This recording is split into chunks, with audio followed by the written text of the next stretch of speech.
Everything is new in its time. So while we look at some of the dances considered modern in their day, we'll conjure up Venice in the 16th century, Vienna and Paris in the early 1900s, and America today. But we begin here in the Parthenon, where Isadora Duncan, a young American, came in 1903, and many people call her the mother of today's modern dance. She believed that here she would find the source of inspiration of ancient Greek art and bring it back to the world in her dancing. And I think that is exactly what she did do. Isadora was 26 and very beautiful. But I think she was hardly aware of her beauty. She was really quite naive and very serious about her ideas of dance. Every day for 4 months, she came and stood here, trying to find that secret of perfection in art and translate it, as she believed the ancient Greeks had done, into what she called the divine expression of the human spirit. But day after day, she stood absolutely still because she felt that no movement she could make would be worthy of this place. At length, as she looked at these columns, she suddenly thought, that's the secret. These columns appear absolutely vertical, but they're not. In order to create that illusion, each one is curved and leaning very slightly in. They seem straight and still, but they're in movement. And the movement is stretching up to the sky. And as she thought that, she lifted her arms and she said to herself, that's my dance. It's a prayer.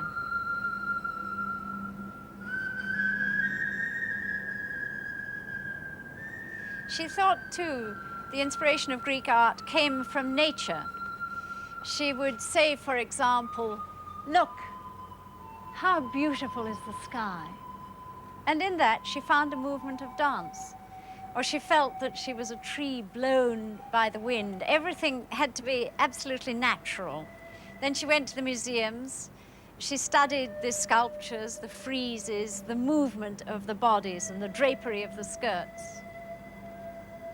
One can see how she absorbed the movement of these figures, natural, flowing, and totally opposed to the strict technique of ballet, which she thought was awful. No film was ever made of her dancing, so this inadequate fragment at a garden party in 1927, 2 years before she died, is all there is to show us the real Isadora. To my mind, she wasn't a theatre artist. In terms of theatre, she was really an amateur. Her dancing was better if it was done in a garden or here in the temple. I think that she was like an earth goddess. I think she was Mother Nature. She was most incredibly generous, and all her life her obsession was for children. She was emotional. She was pure emotion. In fact, the whole family were impulsive, and it was very typical of them on their first days in Athens. They suddenly took a decision. Over there, they would build a house on a hilltop and spend the rest of their days leading the simple life of ancient Greece. What's left of it is still called Duncan's house. It's now going to be restored, and it will become a museum. I suppose this must have been one of the bedrooms opening onto the courtyard, and the main entrance was over there. The design of the house, with those marvelous windows, was inspired by Agamemnon's palace, which had been quite recently excavated and must have caused a great deal of excitement. Isadora was going to have a well in the center of the courtyard, and it was open to the skies that she loved so much. The area here is going to become a dance library. It used to be the dining room. I can just imagine it with a long refectory table all down the center. And in those days, an uninterrupted view across the city to the Parthenon with the sun setting in the west. It really must have been a place to dream of. But the truth is that Isadora was the last person in the world for the simple homespun life. When she discovered love and luxury, she took to them both like a duck to water. the best hotels, the best restaurants, the best champagne, everything. But when she came here, she hadn't yet realized all that. People often say that she was the mother of modern dance, but I think it was just the contrary. Her dance went back to the eternal beauty of classical times, and she was an absolutely unique artist in her own way. But if you wanted to see something modern, there were people like the Wiesenthal sisters in Vienna. They were among the very first of the moderns in Europe, and their style was a revolt against classical ballet technique. Without toe shoes, this was a freer and more expressive way of moving, and really new in 1907. Here Susan Kirnbauer in Vienna is dancing the original choreography of Greta Wiesenthal's solo to Strauss's Wine, Women and Song.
There were three dancing Wiesenthal sisters. Greta was the choreographer of the family, and very good too.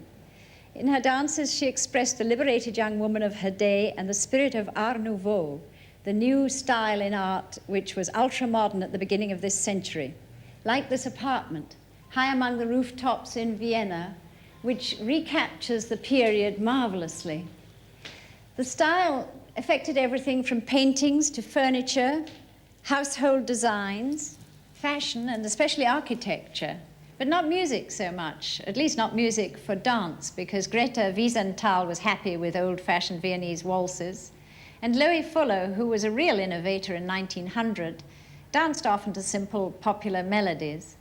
She was extraordinarily clever in exploiting the fairly recent discovery of electricity by playing colored lights on yards and yards of swirling skirts.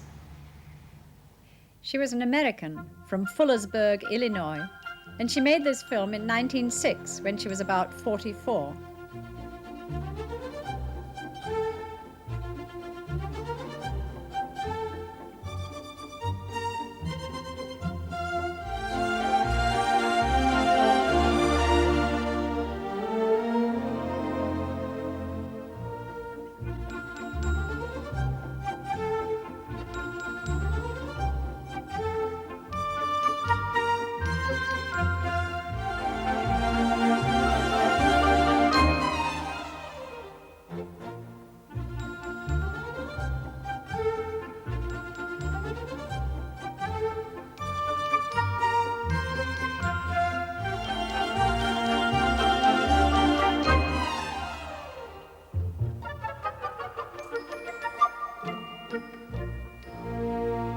Today, 80 years after Loie Fuller, one can see a beautiful development of the use of light on yards of fabric in Kam Sin, created by the modern choreographer Robert Cohan for London Contemporary Dance Theatre. Kam Sin is a desert wind that brings strange illusions and desires.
All the innovators from the end of the last century on looked for new techniques alternative to ballet, which for 200 years had been the only serious stage dancing.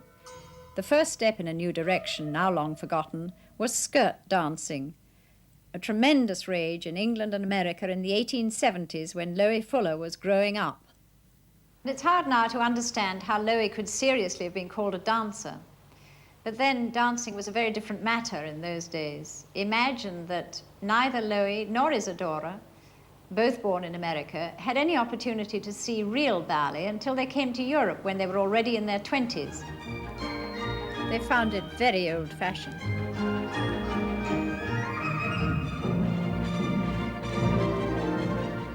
This, interestingly, is one of the earliest pieces of filmed ballet. It was made in 1902 by the court photographer in Copenhagen, where the old ballets were still highly appreciated, unlike Paris, where the people loved everything new. The Paris Opera had always been the center of ballet, but from about the 1880s, the public came to prefer lavish spectacle or the Folies Bergère. Perhaps something like this hand-tinted film made in Paris about 1900 by the French pioneer of cinema, Georges Méliès.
That was obviously a cabaret or music hall type of show. But in the world of ballet, too, the most successful productions were very spectacular. Luigi Manzotti created an extraordinary ballet called Excelsior in Milan in 1881. It celebrated new inventions in the theme of man's triumph over ignorance. There were scenes about the first steamship, the iron bridge, electricity, telegraphy, the cutting of the Suez Canal, the Festival of Nations, and an apotheosis of light and peace.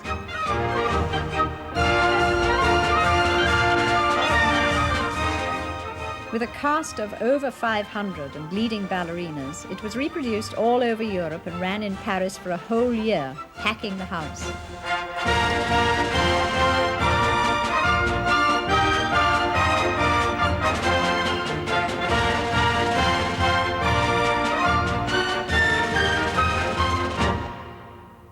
In a way, it was the climax of Italian ballet, bringing together the ultimate in virtuosity and spectacle, but without feeling and expression. But then the Italians were always the masters of spectacle, and almost everything that we know in theatre today originated in Italy, in the palaces of dukes and princes and kings. In the Farnese Palace at Parma in 1617, 250 years before Excelsior, this enormous room was converted to a theatre. It was at a time when performances still normally took place in the center floor of a large hall. So this was a very modern theatre in its day, having one of the first proscenium arches framing a stage at the end of the hall. Apparently they built the theatre for a matter of social rivalry because the Duke of Parma wanted to impress Cosimo de' Medici of Florence, who was going to come here on his way back from a pilgrimage. So the work was put in hand, and it went ahead night and day to be ready in time, and a splendid performance was rehearsed. But at the last minute, Cosimo was too tired from his travels to come to Parma, and he was going straight home. So the performance was abandoned, and the theatre had to wait 10 years for its inauguration, when Cosimo's daughter married the Duke of Parma's son. But the entertainment given on that occasion was certainly worth waiting for. It opened with a horse ballet, very popular in those days, led by the bridegroom. And there was a court ballet with an enormous cast.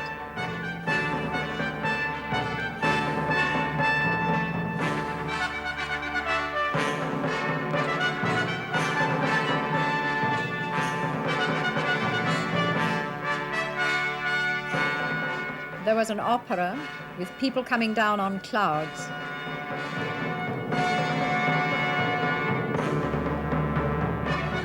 And a thrilling scene with sea monsters in real water which flooded the hall to a depth of 3 feet for a battle scene.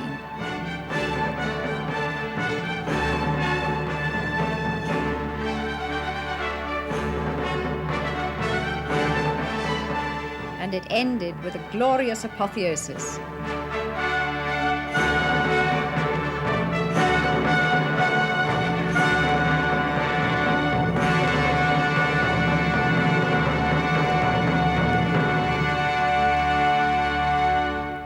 And all that happened here. And the son of that marriage was so keen on dancing and on theatre that he almost bankrupted the state with the extravagance of the presentations he gave. While the courtiers were enjoying this artificial life, Commedia dell'Arte was becoming the simple, popular entertainment of the people. It originated in 1550, based on characters reflecting the foibles and failings of human nature. Piero is the innocent dreamer, Columbine the knowing servant girl. Harlequin, always in a diamond suit, is clever and resourceful. The captain, a braggart and coward.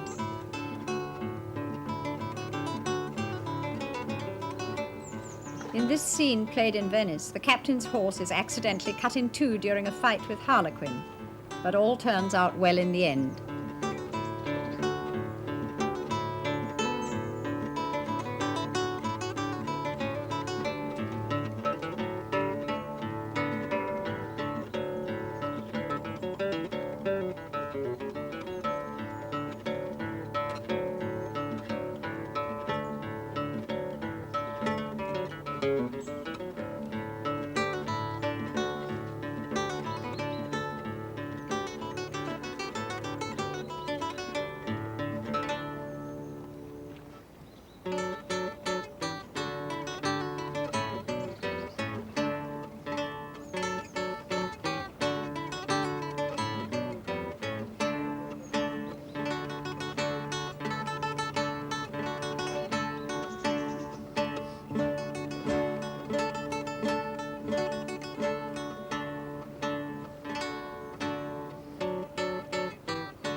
These characters and more have survived over 400 years, finding their way into every form of entertainment: theatre, circus, pantomime, and of course Punch and Judy.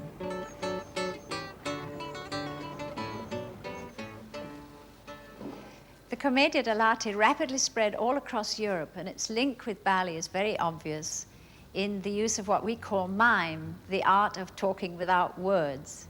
And of course, every Italian knows instinctively how to speak with his hands. In the days of the court entertainments, the Italian dancing masters were way ahead of everybody in the development of steps. I think it's extraordinary that 150 years before this theatre was built, a teacher called Domenico from the little town of Piacenza wrote the first book on court dancing. And he had a pupil known as William the Jew, who spent 30 years preparing a beautifully illustrated book. He liked to insist that the dancers ought to keep time with the music.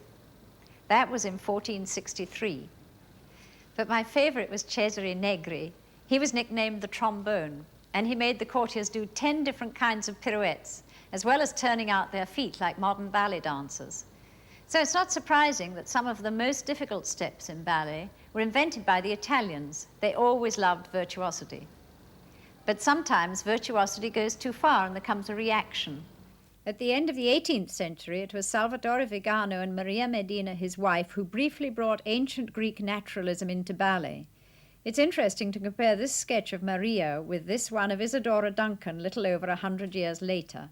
By that time, in 1903, there was another young American called Ruth St. Dennis, who was simply a graceful high kicker in Broadway shows until the day she caught sight of this cigarette poster. And from that moment on, the mysterious East filled her soul. At the present time, America is at the beginning of the greatest renaissance of the dance that the world has ever known. What is called the modern or classical dance was begun by two American pioneers, the late Isadora Duncan and myself. This is the most famous of her dances, the Indian Nautch, a street dancing girl, filmed in 1932.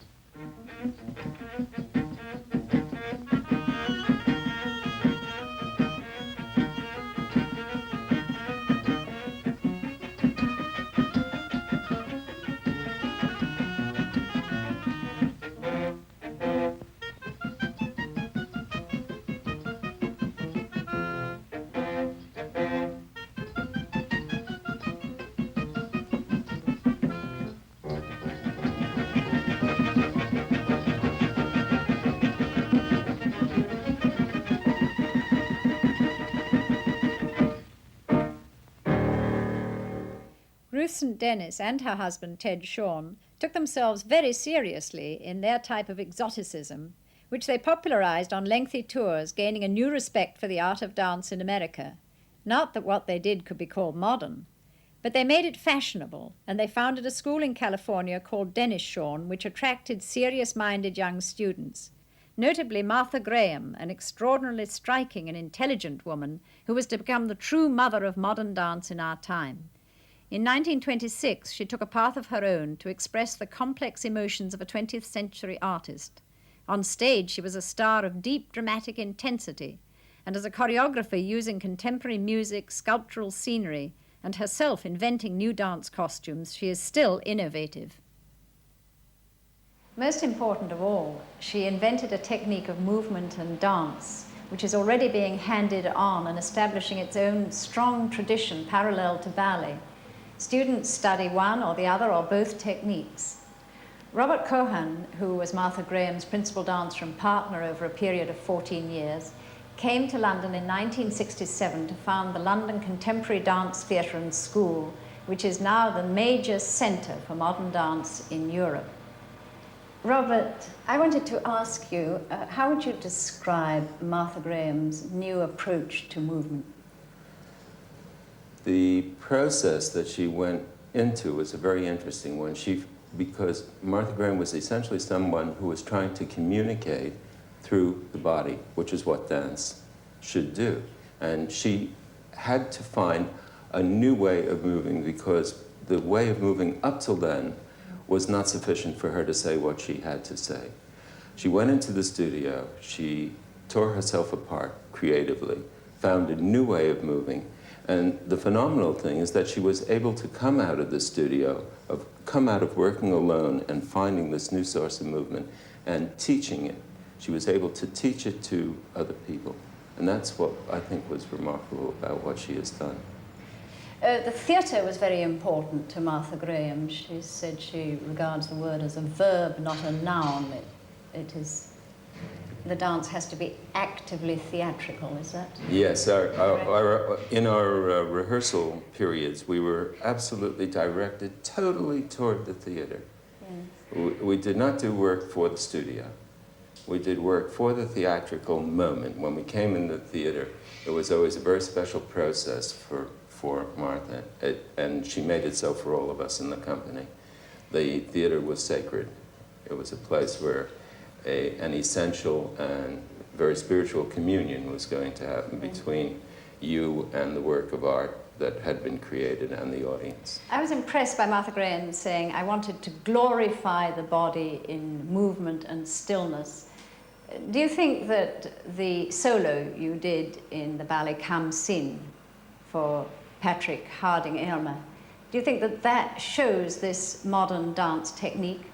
It's very much a Graham-style solo, yes, because it combines several elements. It combines this enormous flexibility of the spine, which is totally controlled, so that you can move it only so much as you want it in order to say what you want to say, and the enormous physical plasticity and projection. It's what I call an internal solo. He's dancing physically on the stage, but he's dancing what he's feeling internally. And it comes out in both big gestures and very small gestures, and gestures that are made with the entire body, not just the hands or the face.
Ballet has gained a great deal from this new injection of ideas from modern dance. Yes, it has. And on the other side, we have stopped throwing out the baby with the bathwater. We now have taken what ballet has learned in 300 years and we use it as a part of our technique. And so I think both sides have used the other to advantage now.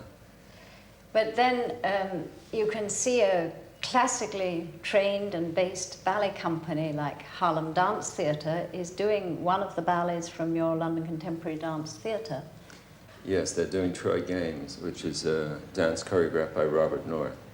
The idea was a very simple one. We had been on tour in Brazil, and Robert North, we all were enchanted by the Brazilian batucada music, and Robert North especially so. And our men in the company at that time were all very good jumpers. And I said to Robert, why don't you do a dance for the men so that will totally exhaust them, so they jump from beginning to end. And he put the two ideas together, the batucada music and the men jumping, and he did Troy Games.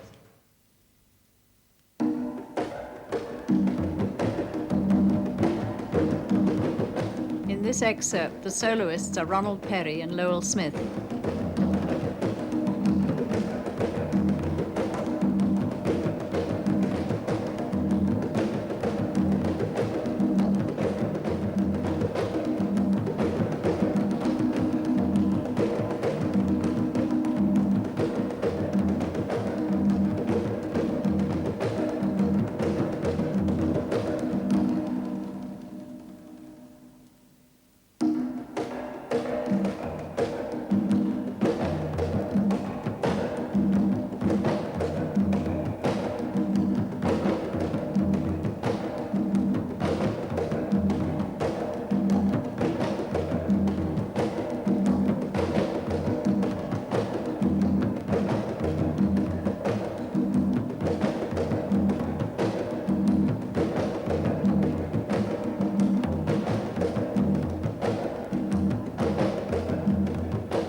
Just about all the contemporary choreography we see today has its roots in America. And no one says much about the early days in Europe, where from roughly 1909 to 1939, the outbreak of the Second World War, experimental dance artists, most of them individual recitalists or couples, were very active and some of them very serious. There were some who called themselves eccentric dancers, and they were indeed eccentric. The style as a whole was called Central European dancing, and it covered a very wide range, but it was always strongly expressive. One of the few who led a full dance company was the German choreographer Kurt Jooss, and in 1932 he created a ballet called The Green Table, which was powerfully topical of war and the League of Nations discussing peace. The ballet, which has music by Frederick Cohen, opens with the politicians and closes with the same scene. This is the opening of the ballet.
Kurt Jooss created the Green Table in 1932, and Martha Graham had begun developing her own technique in 1926. But the extraordinary thing is that the first really modern choreography of this century was done much earlier in 1913 by Václav Nijinsky, and he was a product of the most classical ballet schooling there was, and that was in the Imperial Theatre St. Petersburg. He was a phenomenal dancer, yet even as a dancer he was modern. The ballets in Russia didn't give scope for his talents, and then Serge Diaghilev took a company of dancers from St. Petersburg to Paris in 1909, and he began to plan ballets especially for Nijinsky, and it was those ballets that made his legend. So much so that when Diaghilev cancelled his contract on an emotional impulse, Nijinsky had nowhere to dance because no other company performed those ballets. The idea of Nijinsky out of work today is absolutely unimaginable. Everybody would be fighting to get him. But then it was a real tragedy. He'd begun to choreograph in 1911, and it was 2 years later that he did The Rite of Spring, which was so very much in advance of his time. Nobody before had attempted to match dancing to music like the Stravinsky score, which shocked the public and caused an absolute riot at its first performance in Paris.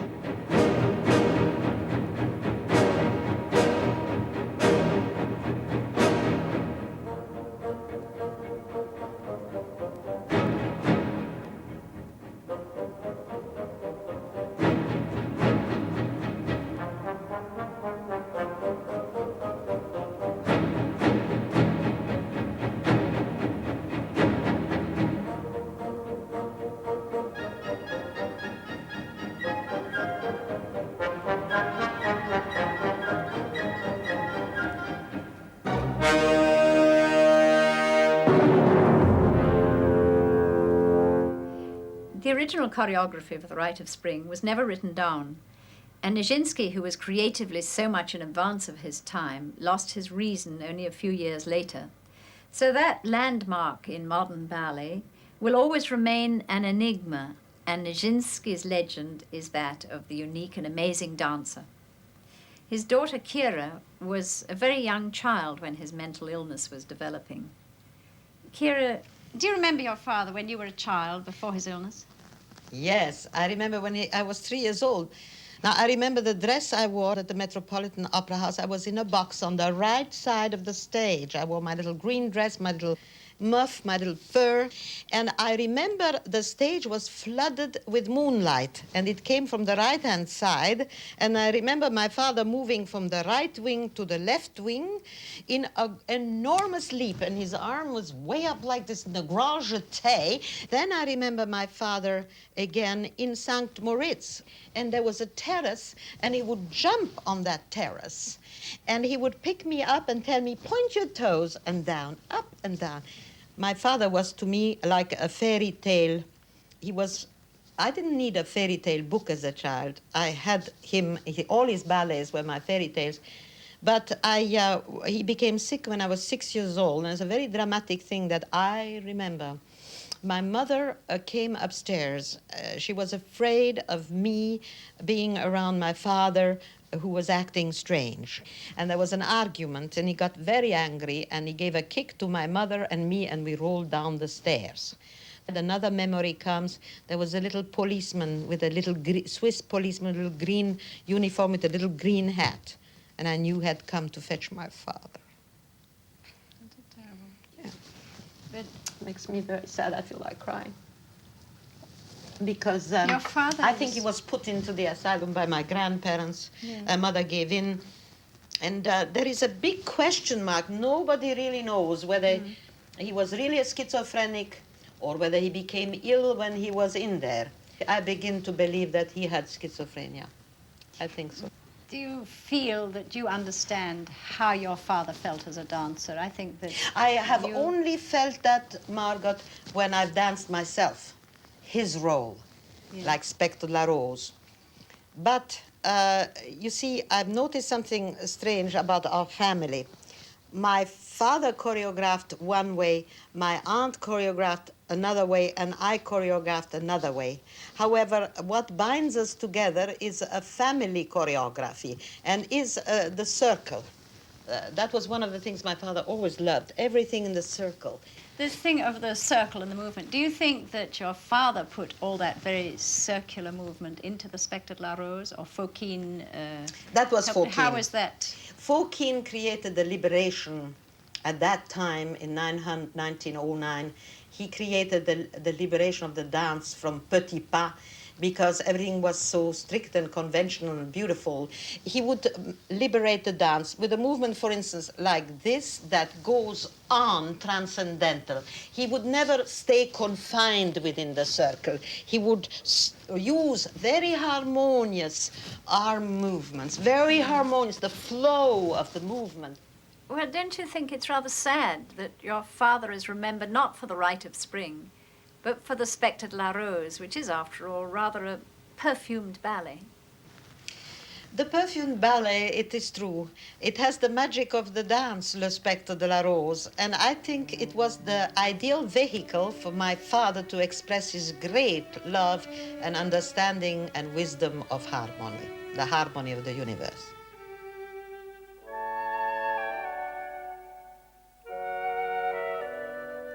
The Spectre de la Rose was first produced in 1911 to Weber's music, choreographed by Fokine with scenery by Baxt, on the stage of the Opera House in Monte Carlo, where I dance it with Mikhail Baryshnikov.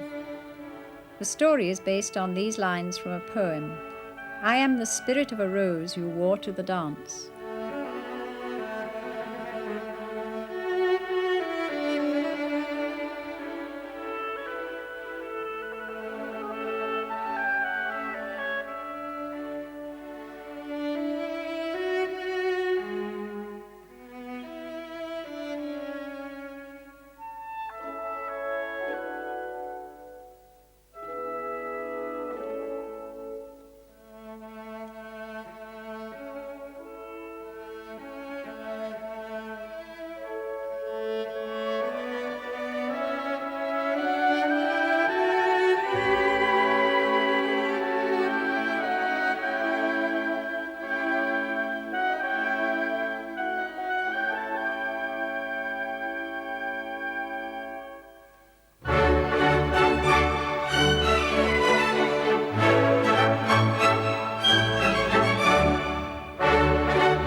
There seems an irony in the fact that Nijinsky, who did create the first really modern ballet, is known better for his dancing in ballets like Spectre de la Rose, while Isadora Duncan, who recreated antiquity, is so often called the mother of modern dance.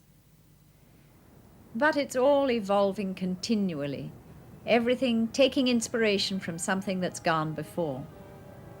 So when we ask, what is new? In a way, it's nothing and everything.